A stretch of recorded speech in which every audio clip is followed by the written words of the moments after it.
Hey everybody, coming at you with a bit of an interesting one today. No, you didn't read the title wrong. You read it correctly. I did piss on a raccoon. I'm intrigued by these storytelling types of videos, so I think I'm going to go ahead and pump one out and see how it does. Specifically because this is a story that shouldn't just be locked behind the shackles of my own Chrome Dome. Everybody should know this incredibly important detail about my personal life. Of course, it's a twinge more complicated than just deciding to go take a whiz outside, seeing a trash puppy, and making it my victim. Obviously, there's a story building up to that, so we're going to go ahead and cover that first. This might come as a shocker to those who don't know, but yes, from ages 11 to 11, I was in Boy Scouts of America. I can still remember the day of frantically begging my mother over and over and over to let me join because I saw a guy do a backflip on stage and say that Boy Scouts were cool at school. About all it took for young me.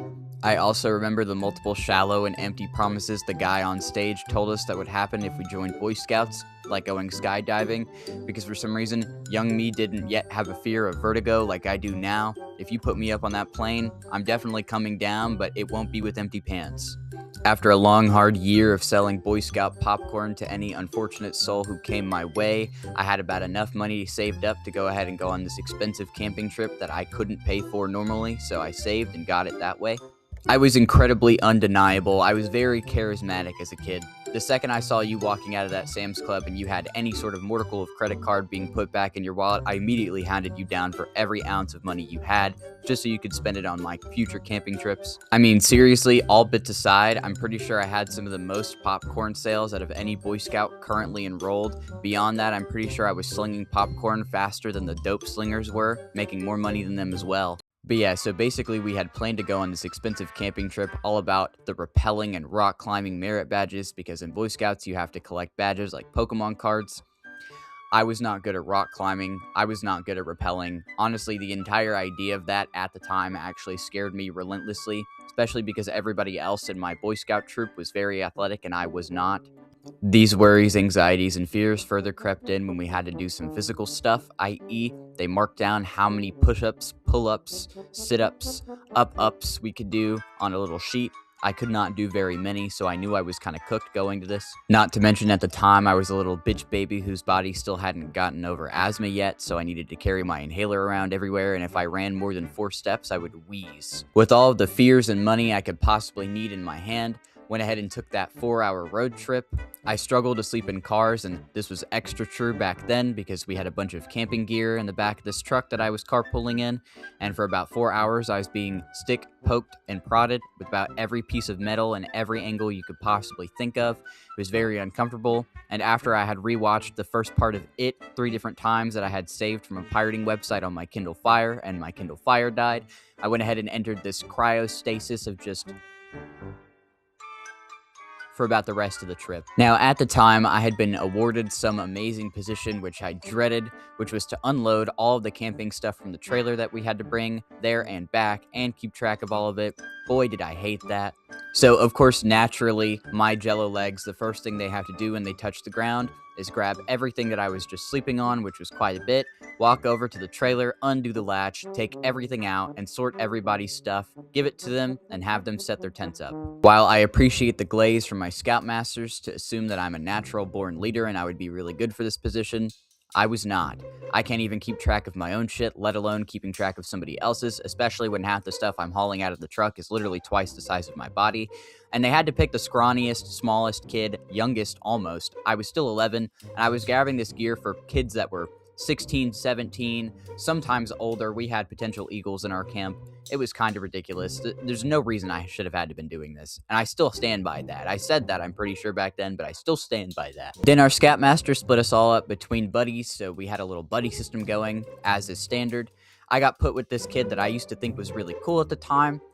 Definitely a couple years older than me. I thought I was going to have a bunch of fun, but basically the whole goal of this was we didn't have enough tents for every individual person to have their own, so we buddied up at night, slept together with 2 or 3 people depending on whether you wanted to sleep with your friends or not, and it was just a little grandiose time, or at least it was supposed to be. After finally getting all of the gear unloaded, everybody separated into their little groups. We decided we were going to have a bit of breakfast because the road trip was quite early in the morning. If I remember correctly, I had to wake up at the ass crack of dawn at about 4 o'clock, get my shit loaded, go over to the church where we used to host our little get-togethers for Boy Scouts, and then leave in this carpool truck.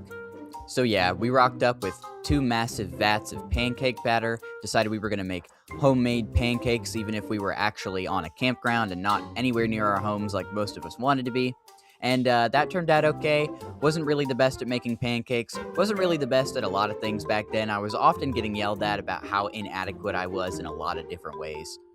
Breakfast might have only lasted about an hour or two, and that was between cooking and eating it. We had a little bit of snack there as well. I'm pretty sure we had some granola bars, and I decided I was going to go ahead and pocket a couple of them for later that night because I have a bad habit of wanting to eat at night. I usually get hungrier after everyone is done being hungry, and I know I can eat on my own. Still kind of that way till this day, but it was more so back then, especially considering I was very far away from my own kitchen and I had no precedent over when I was eating or what I was eating unless I did this. Anyway, my homeboy John, my tent mate, or at least that's what I'm going to call him, mostly because I don't remember his real name, but also because I wouldn't use his real name for the story. Anyway, he asked me if he could snipe one of those granola bars and eat it before we went on this little rappelling and rock climbing expedition trip that we were there the whole time for. I was, of course, like, yeah, sure, man. I had grabbed like 4 or 5. I wasn't really too pressed about him eating one of my granola bars, right? Keep that in mind for later. So we get to the big rock tower that we're going to so we can learn how to rock climb. Of course, when I started, I'm not good at it. I don't have any upper body strength, lower body strength, hand strength, mid body strength, or body strength in general. That's just how it was for me back then. So I wimped out naturally. I remember I kind of threw a little temper tantrum. I unclipped my vest and all that stuff and was like, I'm not doing this. So I couldn't force me to. And all I got really was just rapid insults. But for the most part, I was fine. I got to sit out on the rock climbing part. I did, however, get my lazy ass up and got taken up all the way to the top to rappel all the way back down, and rappelling was much easier and much more fun if you ask me. After watching this group of boys that I had been hanging out with for 6 months do everything that I had possibly wanted to do but couldn't, I felt a little butthurt. I was a little bit salty. And after spending about maybe 6 hours there, we went ahead and went out back to the campgrounds because we were going to get some grub after a nice hard day of work of me sitting on my ass and everybody else doing everything. I remember we had some prepackaged sandwiches, and that's about what we ate for lunch. And we spent the rest of the time there at the camp doing little camp activities like hanging out with each other, throwing frisbees, making hobo sacks, you know, the regular stuff that you do at Boy Scout camp. I remember one time I went out and had to get some kindling with some buddies, and that was pretty fun because we ran into some insects that were not so nice to us, and we ran away all scared, like screaming like little girls. Our scoutmasters came over, and it was a whole load of nothing, a whole lot of hoopla. I look over a little bit later in the night, and my buddy John is getting chewed out for leaving his tent door unopened, which, if it wasn't evident, is also my tent door. He apparently left it open when we went to go to the tower, and when we came back, it was wide open. Our scoutmasters didn't want to say anything about it right then when it happened, but they alerted him before we went to bed that night that, hey, you can't leave your tent open. That's an awful idea, yada yada. Hope you didn't have any food in there. So we lights out for the night. It's pretty late. Everybody gets in their tent, and we're all still talking through our tent walls because we're set up pretty close together enough to hear each other, but for the most part, everybody was tired and exhausted and wanted to sleep, right?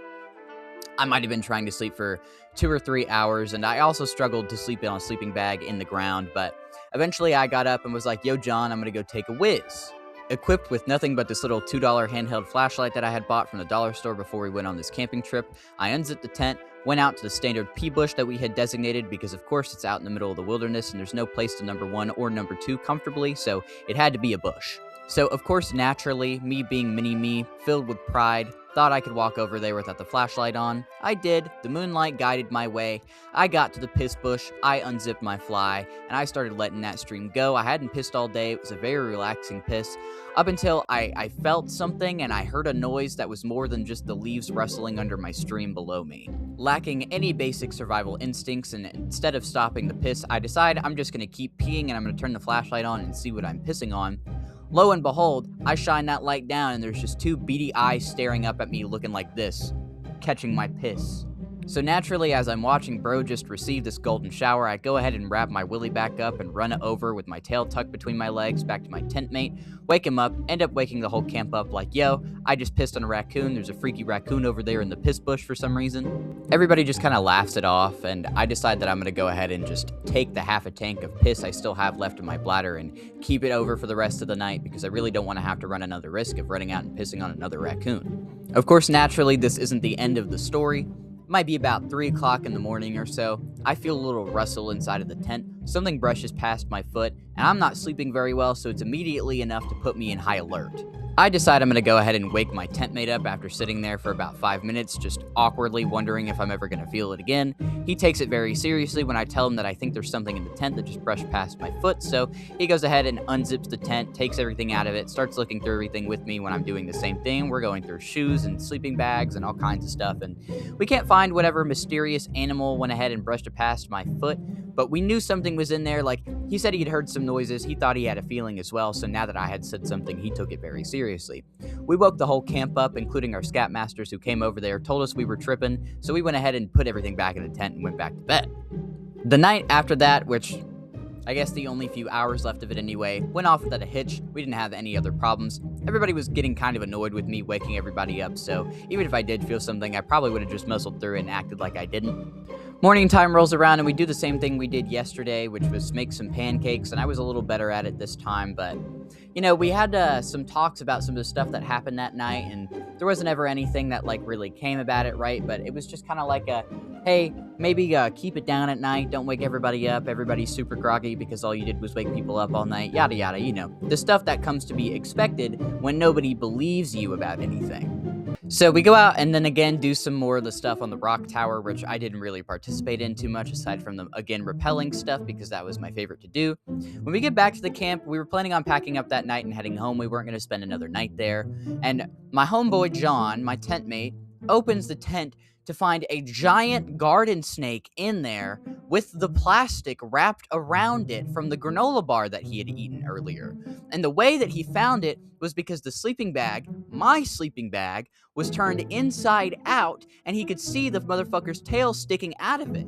So he freaks out, calls the scoutmaster over. Bro walks over there and's like, there's no snake, there's nothing in there. Opens the tent because of course he panic zipped it before.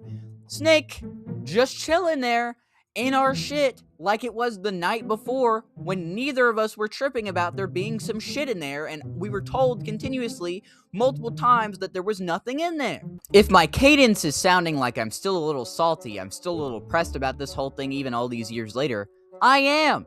I hate being told that I'm wrong. 9 times out of 10, I'm usually right. And 9 times out of 10, I usually don't cause a stink about something unless I am right. So being told that I was not only wrong, but then having to sleep all night with an extra third person in the tent being a snake, yeah, I wasn't very thrilled. But I was very thrilled to be told that I was fucking right. At the time, I was also very thorough on making sure I didn't leave any trash everywhere. And I know that that sounds kind of counterintuitive because all I've talked about the whole time is how lazy I've been. But in truth, I really hate the idea of littering. I don't like to leave any trash anywhere that's not like outside of my room, especially if I'm going somewhere out of my house. I feel even more inclined to pick up after myself naturally because that's what a good human does, right? You don't litter places. Well, that granola bar that he had sniped from me the day before, he never threw the wrapper away. And when he left the tent thing open, I guess the snake crawled in there and was like, oh, I smell a little bit of raisin. Let me get a sample of that. Now, I'm not exactly the most knowledgeable person on nature. I don't really know how animals work that well. But if you ask me, if I'm a snake and I'm crawling into some place where I potentially smell food and it's just a nice, warm, cozy, soft area outside of the hot sun, I'm gonna go ahead and pop a squat and stay there, right? Personally, I don't know about you, but when I walk into a Costco and I see the nice Costco sample ladies giving out free food, I just take my sample and leave. But of course, that's not what the snake decided to do. Our scoutmaster decides it's going to be a time for him to earn some aura points, so he goes ahead and grabs it by the head, chucks that motherfucker farther into the bush line and we can see it. It scurries off somewhere, I have to imagine, and boom, situation dealt with. But I don't know what it was with this freaky campground. Why was there a piss-loving raccoon chilling out in the shitter bush, and why would a freaky snake want to come and cuddle between me and another guy? That sounds pretty fucking weird.